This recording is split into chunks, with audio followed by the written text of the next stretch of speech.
আসি ঈদ উল ফিতর। ঈদ উল ফিতর এটা হচ্ছে মুসলমানদের জন্য একটা আনন্দের দিন, খুশির দিন। এটা হচ্ছে আনন্দের দিন, খুশির দিন। আমরা আনন্দ করব, খুশি করব, কিন্তু এমন আনন্দ উল্লাস করব না যাতে ইসলাম বহির্ভূত কোনো কাজ হবে। রাসূল সাল্লাল্লাহু আলাইহি সাল্লাম মক্কা থেকে যখন মদিনায় যায়, তখন সেখানে 2 দিন দেখলেন যে তারা সেখানে 2 দিন তারা অনেক খেলাধুলা আনন্দ করতেছে। তখন রাসূল সাল্লাল্লাহু আলাইহি সাল্লাম বললেন যে কদ আবদালাকুম বিহিমা, তোমাদের এই 2 দিনের পরিবর্তে 2টা দিন দেওয়া হয়েছে, বেখাইরি মিনহুমা, এর চাইতে উত্তম দিন। অর্থাৎ রাসূল সাল্লাল্লাহু আলাইহি সাল্লাম যখন মদিনায় গেলেন, মদিনায় যাওয়ার পর তিনি দেখলেন যে সেখানে তারা 2টি দিন আনন্দিত হতো। মানে জাহেলিয়াতের প্রথা ছিল, তারা 2টা দিন কি করতো? আনন্দিত করতো। তো 2টা দিন যখন দেখলেন যে তারা আনন্দিত হচ্ছে বা আনন্দ করছে, তখন রাসূল সাল্লাল্লাহু আলাইহি সাল্লাম বললেন যে কদ আবদালাকুম বিহিমা, তোমাদের এই 2 দিনের পরিবর্তে বেখাইরি মিনহুমা, উত্তম দুটি দিন দেওয়া হয়েছে আনন্দ করার। সেটা হচ্ছে কি? ইয়াউমাল ফিতর বা ইয়াউমাল আজহা। সেটা হচ্ছে ঈদ উল ফিতরের দিন আর ঈদ উল আজহার দিন। এই 2টি দিন হচ্ছে আমার আপনার জন্য আনন্দের দিন। কিন্তু দুঃখের বিষয় হলো, আনন্দ আমরা যেভাবে করি, যেভাবে উদযাপন করি, সম্পূর্ণ ইসলাম বহির্ভূত কাজ। কি করি? ঈদের নামাজ যখন হয়ে গেল, তখন আমরা কি করি? একটা গাড়ি ভাড়া করি, সেই গাড়িতে আমরা বক্স নিয়ে উঠি, পিকনিকের আয়োজন বলে। পিকনিকের জন্য সেই বক্স নিয়ে আনন্দ করতে করতে আমরা রাস্তা দিয়ে যাই। এখন আপনারা বলেন তো, এই আনন্দের কথা বলা হয়েছে কি?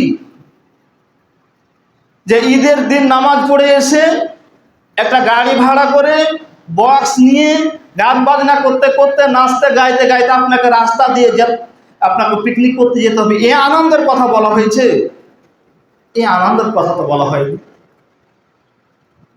রমজান শেষ হলো, ঈদের দিন আসলো, একটা খুশি হবে। ইয়াউমুল ঈদ, ইয়াউম মানে হচ্ছে দিন, আর ঈদ মানে হচ্ছে খুশি। তাহলে ঈদের দিন আমি খুশি করব, ঠিক আছে, কিন্তু তাই বলে আমি বক্স নিয়ে গাড়িতে চড়ে আমি রাস্তা দিয়ে যাবো আর নাচবো গাইবো, এটাকে তো আপনার ইয়াউমুল ঈদ বলা হয়নি। আপনাকে ঈদের আনন্দ ভোগ করতে হবে শরিয়া মোতাবেক। সেটা কি?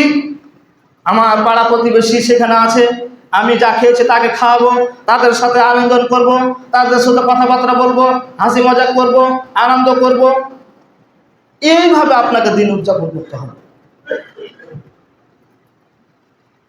কিন্তু আপনি সেটা না বুঝে আপনি চলে গেলে বক্স ভাড়া করতে, গাড়ি ভাড়া করতে।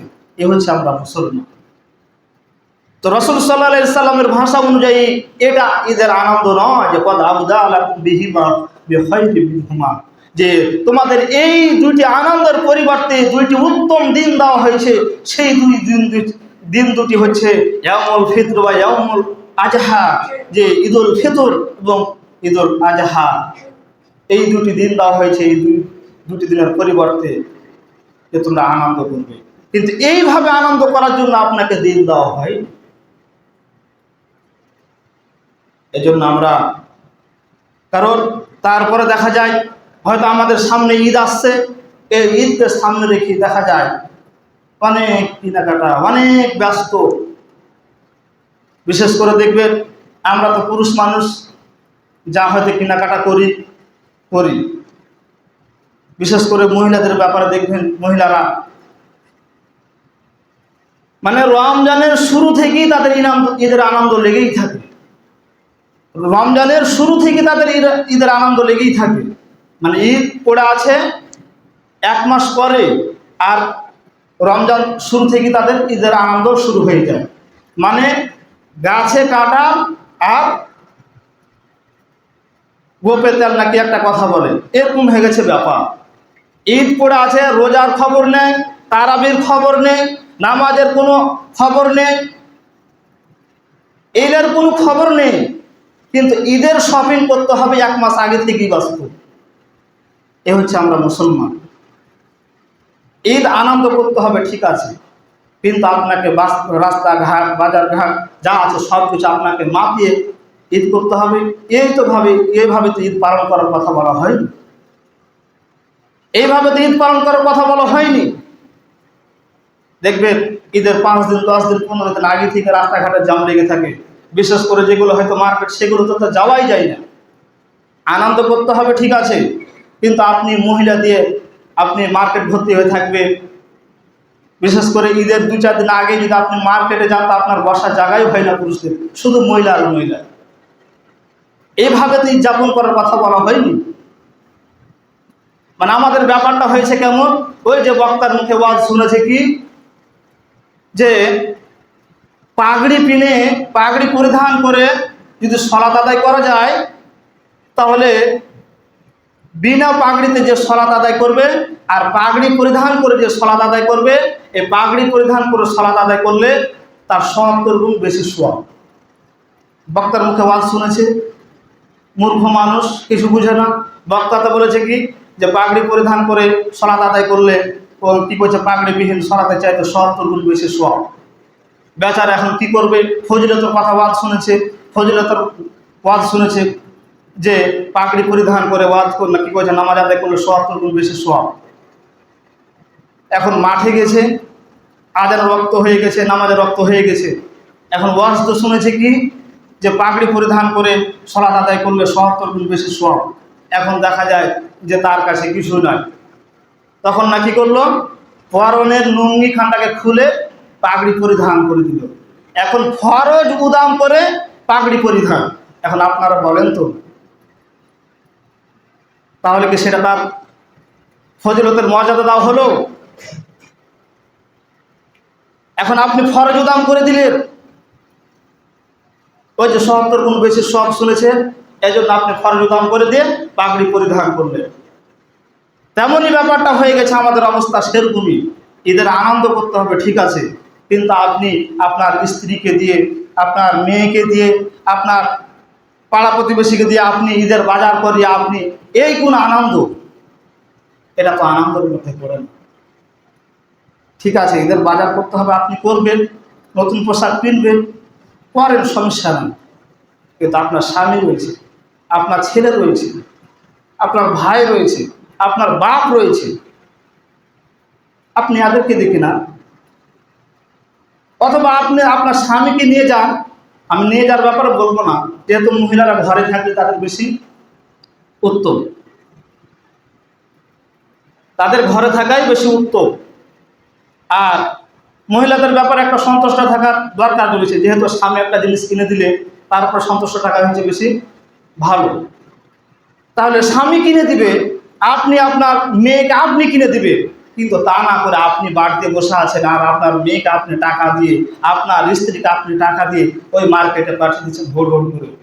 এটা তো ঈদের আনন্দ নয়, এটাকে তো ঈদ বলে না। ওই পাগড়ি পরিধান করার মতনই অবস্থা। এই জন্য আমাদেরকে সাবধান থাকতে হবে। ঈদে আনন্দ করতে হবে ঠিক রয়েছে, ঠিক আছে, কিন্তু আপনাকে সেটা শরিয়া মোতাবেক করতে হবে, শরিয়া অনুযায়ী করতে হবে, শরিয়ার বাইরে কোনো কাজ করা যাবে না। এখন ঈদের সালাতের ব্যাপারে কিছু কথা।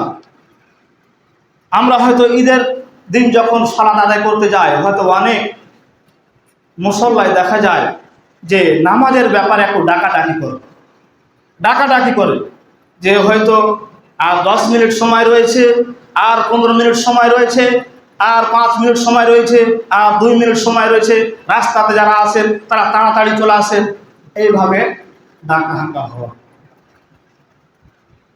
এখন এটা ডাকা যাবে কি যাবে না সে ব্যাপারে আমাদেরকে কিছু জানতে হবে। আন ইবনে আব্বাস রাদিয়াল্লাহু তাআলা আনহু আন জাবির বিন আব্দুল্লাহিল আনসার রাদিয়াল্লাহু তাআলা আনহু ক্বালা লাম ইয়াকুন ইউআযানা ইয়াউমুল ফিতর। হযরতে ইবনে আব্বাস ও জাবের রাদিয়াল্লাহু তাআলা আনহু হতে বর্ণিত, তিনি বলেন থেকে বর্ণিত, তারা দুজনে বলেন যে ঈদুল ফিতর বা ইয়াউমুল আজহা এবং ঈদুল আজহা দিন লাম ইয়াকুন ইউআযানা, কোনো আজান নেই। তাহলে ঈদুল ফিতর এবং ঈদুল আজহার দিন কোনো আজান নেই।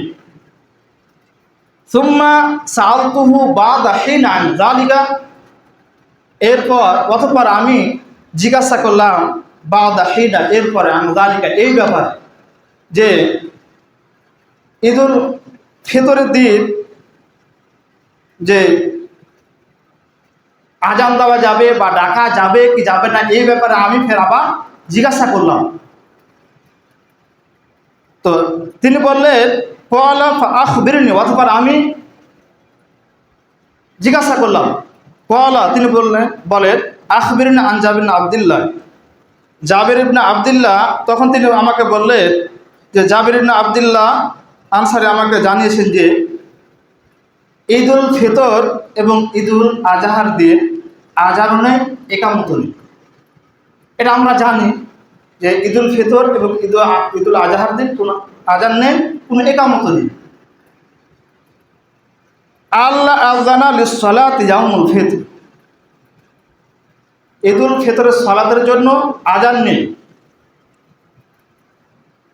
যে হিনা ইয়াখরুজুল ইমাম, যে ইমাম যখন বের হবে তখনও তার কোনো আজান নেই। বা'দামা ইয়াখরুজু, এবং ইমাম যখন বের হয়ে যাবে, বের হওয়ার পর কোনো আজান নেই। তাহলে ইমাম যখন বের হবে তখন কোনো আজান নেই, বের হওয়ার পরে কোনো আজান নেই। ওয়ালা একামাতা, কোনো একামত নেই। ওয়ালা নিদাআন, কোনো ডাকাডাকি নেই। দেখেন, একামত নেই, আজান নেই, ওয়ালা নিদান, নিদান মানে হচ্ছে আহ্বান করা, আহ্বানও নেই, আহ্বান করাও যাবে না। ওয়ালা শাইআন, কোনো কিছুই নেই, অর্থাৎ আজান নেই, একামত নেই, কোনো ডাকাডাকি নেই, কোনো কিছুই নেই। ওয়ালা শাইআন, কোনো কিছুই নেই।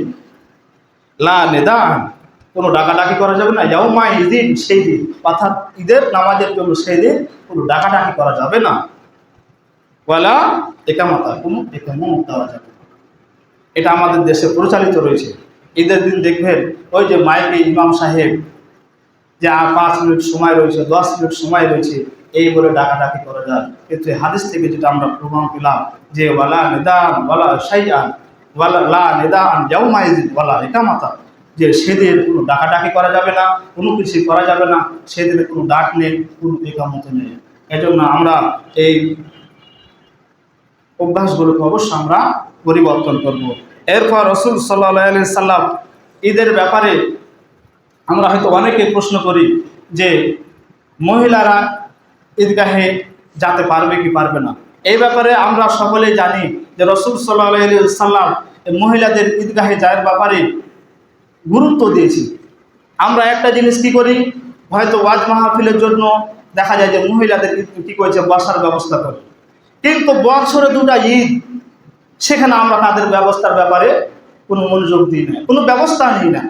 কিন্তু উচিত হলো আমাদের সেখানে মহিলাদের ব্যাপারে ঈদগাহের ঈদের নামাজের ব্যবস্থা করা। আমরা দেখা যায় যে গ্রামে 2, 4, 5টা যখন মাহফিল হয়, প্রত্যেক জায়গাতে বিশেষ দ্রষ্টব্য কি, মহিলাদের পর্দার সুব্যবস্থা রয়েছে এবং প্রজেক্টরের মাধ্যম দিয়ে বসার কি বলছে ওয়াজ মাহফিল শোনার ব্যবস্থা রয়েছে। কিন্তু বছরে 2টা ঈদ, আনন্দের দিন, কিন্তু সেখানে আমরা তাদের সালাতের ব্যবস্থা করি না। অথচ রাসূল সাল্লাল্লাহু আলাইহি সাল্লাম বলেছে যে তোমরা ঋতুবতী মহিলারাও সেখানে যাবে, কিন্তু সেখানে মুসাল্লা থেকে বিরত থাকবে, এবং যুবতী মহিলারাও যাবে। তাদের গায়ে যদি ওড়না না থাকে তাহলে তাদের বান্ধবীর কাছ থেকে তারা ওড়না নিয়ে যাবে, এরপরও সেই মুসাল্লায় গিয়ে তারা কি করবে, উপস্থিত হবে।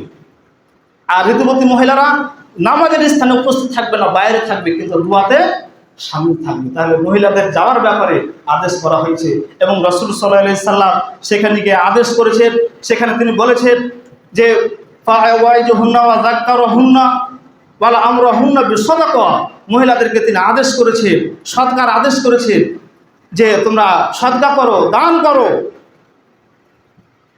ফারাইতুহুন্না যে আমি তাদেরকে দেখেছি যে তারা ওয়ালা ইয়াহরুকু হুন্না, যে ওয়ালা আযান হুন্না, যে তারা কানের দুল, গলার হার, এগুলো সব তিনি খুলে খুলে হযরত বেলাল রাদিয়াল্লাহু তাআলা আনহুকে দিয়েছেন। বেলাল রাদিয়াল্লাহু তাআলা আনহু সেগুলোকে আদায় করে বাড়িতে নিয়ে গেছেন। এরপর রাসূল সাল্লাল্লাহু আলাইহি সাল্লাম সেই বেলালের কাছে গিয়েছেন। তাহলে মহিলাদেরকে তিনি ঈদগাহে যে আদেশ করেছেন এবং তাদেরকে সদকার ব্যাপারে তিনি আদেশ করেছেন।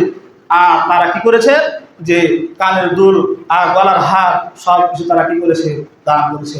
এজন্য আমরা চেষ্টা করব মহিলাদের, যেহেতু তারাও একটা ঈদের দিন, তারাও একটা আনন্দ করবে, তাদের একটা ব্যবস্থা করা। এজন্য আমরা চেষ্টা করব তাদেরও ঈদের ব্যবস্থা করা।